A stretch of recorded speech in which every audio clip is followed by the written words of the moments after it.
शिंदे फडणवीस सरकारला 1 वर्ष जवळपास पूर्ण झालेलं आहे। 1 वर्षापूर्वी जवळपास 40 आमदार, 13 खासदार आणि काही कार्यकर्ते आहेत ते ठाकरेंची साथ सोडून एकनाथ शिंदेंसोबत गेले होते। परंतु 1 वर्षानंतरही ठाकरेंना लागलेली गळती काही थांबायचं नाव घेत नाहीये। आदित्य ठाकरेंच्या विश्वासातले निकटवर्तीय राहुल कनाल हे आज पक्षप्रवेश करणार आहेत एकनाथ शिंदेंच्या उपस्थितीमध्ये। एवढंच नव्हे तर मातोश्रीच्या जवळचे आणि शिवसेना युवा सेनेसाठी त्यांनी देखील वांद्रे पश्चिम मतदारसंघांमध्ये संपूर्ण तयारी केली होती पक्ष वाढवण्यासाठी। सेलिब्रिटी असतील, क्रिकेटर असतील, अशा वेगवेगळ्या क्षेत्रामध्ये राहुल कनाल यांनी आपला पक्ष देखील पोहोचवला होता। परंतु आज तेच राहुल कनाल जय महाराष्ट्र करत पुन्हा एकदा नव्या वळणावर चाललेले आहेत। राहुल, स्वागत आहे एबीपी माझामध्ये तुमचं। थोड्याच वेळापूर्वी आईने औक्षण केलं आपल्याला, काय फीलिंग आहे तुमच्या आजच्या नव्या पक्षप्रवेशासाठी?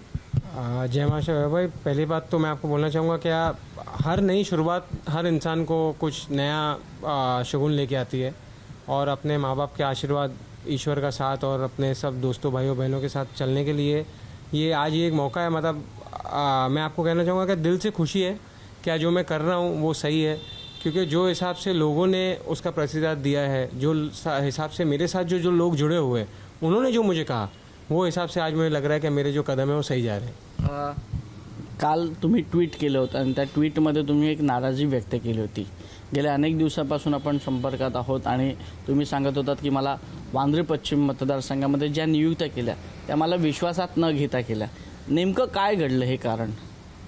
दादा, कई बार क्या होता है कि आप जब एक पक्ष बढ़ाना चाहते हो, आपकी नीयत अच्छी होती है, आपको ये चाहिए कि आपका पक्ष गली गली तक जाए, घर घर तक पहुँचे। बैंड्रा जैसे एरिया में 10 साल से हमने जो मिलके सबने मेहनत की, हमने ठीक है हम बहुत छोटे कार्यकर्ता है पर हमने अपनी मेहनत से जितना पक्ष पहुंचाना चाहे हमने पहुंचाया।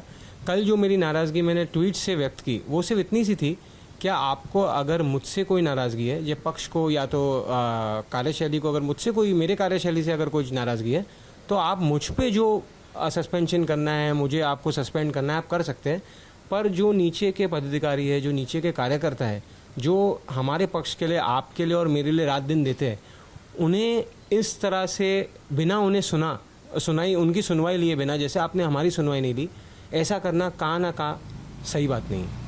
इसके पीछे कौन है, आपको क्या लगता है? क्योंकि इतने सालों से आप काम कर रहे हैं, आपकी जो पहचान है आदित्य के करीबी दोस्त, आपके कार्यकर्ता, और कोविड में भी जो भी कुछ ट्वीट आते थे तो आपको ही सीधा रिकमेंडेड किया जाता था कि राहुल कनाल आप ये करो।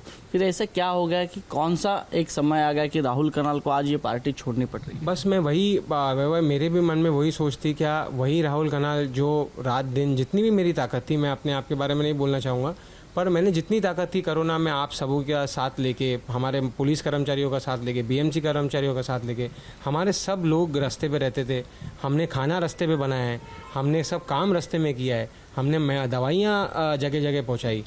वही राहुल कनाल आज अगर ये वक्त पे आके, अगर आप आज जो आपके लोग, आपके नेता, आपके पदाधिकारी जो राहुल कनाल को बोल रहे हैं या ट्विटर पे बोल रहे हो, सोशल मीडिया पे बोल रहे हो, आप ये मत भूलिएगा कि सोशल मीडिया मुझे भी आती है, मैं भी जानता हूँ भली भांति कि ये सब कौन लिख रहा है। पर ठीक है, आपको नेगेटिव पॉलिटिक्स से मज़ा आ रहा है तो आप करिए, मेरा कंस्ट्रक्टिव पॉलिटिक्स का काम है। मैंने हमेशा अच्छा काम करने का ही कार्य किया है और मेरे लीडरशिप को पता है कि मैं क्या काम करना चाहता हूँ। वहाँ पे आदित्य जी को भी पता था कि मैं क्या काम करता हूँ, लेकिन कहाँ ना कहाँ हर लीडर की, हर नेता की कुछ मजबूरियाँ रहती है और वो मजबूरियों का मैं सम्मान करता हूँ कि कोई बात नहीं है, आपको कई बार चुनना पड़ता है कि हाँ यार ये आदमी सही बोल रहा है कि ये आदमी सही बोल रहा है, या मैं इसके पक्ष पे जाऊँ या इसके पक्ष पे जाऊँ।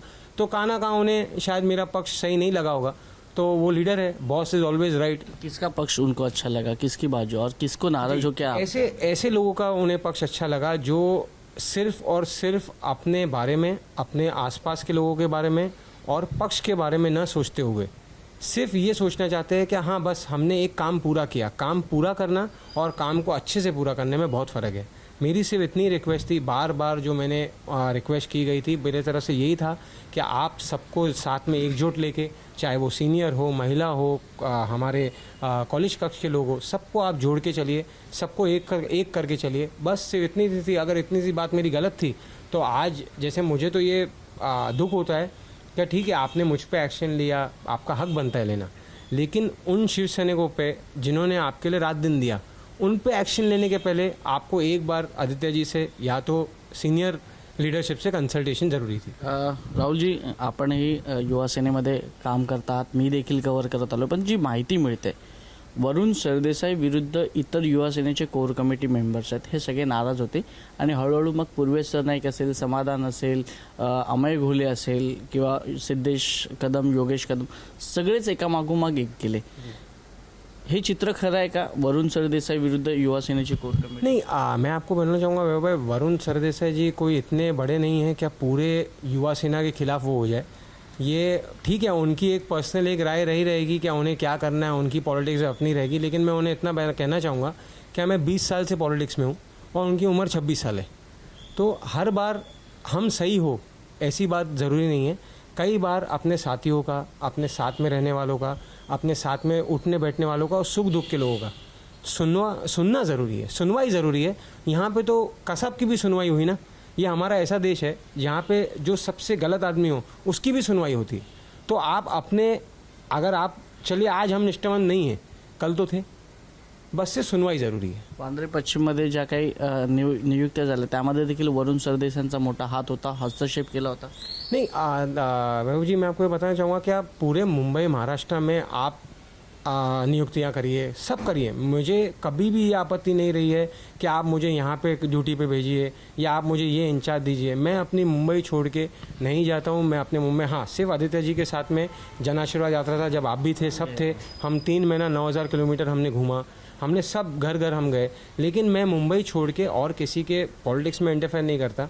मेरा सिर्फ इतना रिक्वेस्ट था कि आप नियुक्ति जो आपको चाहिए आपके मन की कीजिए. सिर्फ हमारे जो सीनियर्स जो यहाँ पे 25-25, 30-30 साल से बांद्रा वेस्ट में काम कर रहे हैं, और देखिए आपको मैं एक बात बताना चाहूँगा वैभव जी, क्या बांद्रा वेस्ट में कभी सरकार रही नहीं, कभी हम पावर में रही नहीं. तो सरकार में होने का या नहीं होने का बांद्रा वेस्ट के आपके निष्ठावान शिवसैनिकों को कभी फर्क नहीं पड़ा. सिर्फ उन्हें रिस्पेक्ट की बात थी. आज ठीक है, आज वही शिवसैनिक अगर मुझे कुछ बोलना चाहेंगे तो वो उनकी मजबूरी है, पर मैंने जो लड़ाई लड़ी थी वो मेरे एक कैडर के लिए, मेरे एक ऑर्गेनाइजेशन के लिए, क्योंकि मैं एक ऑर्गेनाइजेशन बैकड्रॉप से आता हूँ. मेरे मन में से वही था. अगर किसी को गलत लगा तो वो उसकी मर्जी है. राहुल कनाल यांना ठाकरे कुटुंबियांकडून थांबवण्याचा प्रयत्न झाला. देखिए, मैं ये नहीं बोलना चाहूँगा क्या रोकने का प्रयत्न हुआ कि नहीं, लेकिन इतना बात ज़रूरी है क्या जाने पे मजबूर ज़रूर किया. आज इस बात का दुख हो रहा है. नहीं, दुख तो है वैभव जी. आप किसी के लिए इतना साल देते हो, आपका एक यूथ, ठीक है, हम कुछ भी नहीं है, पर हमने एक अपने जवानी का 10 साल आपको दिया है. सिर्फ इतनी सी बात थी, क्या आपको एक बात करके, एक किसी से मिलना, किसी ने जिसने आपका सुख दुख देखा है, उससे बात तो ज़रूर करनी चाहिए. चलो, ऑल द बेस्ट आपके लिए, न्यूज जर्नी के लिए. Thank you so much. तर हे होते राहुल कनाल यांनी सांगितलेलं आहे की थांबवण्याचा प्रयत्न केला की नाही मला माहीत नाही, पण तू जाण्यासाठी मला देखील मजबूर केलं, असं वक्तव्य राहुल कनाल यांनी केलं. आणि ते नवीन आपल्या आयुष्यातले एक इनिंग आहे ते सुरू करत आहेत. थोड्याच वेळात त्यांचा पक्षप्रवेश हा एकनाथ शिंदे यांच्या उपस्थितीत होणार आहे. कॅमेरा पर्सन अनिल संगारेसह वैभव परब, ABP माझा, मुंबई. ABP माझा, उघडा डोळे बघा नीट.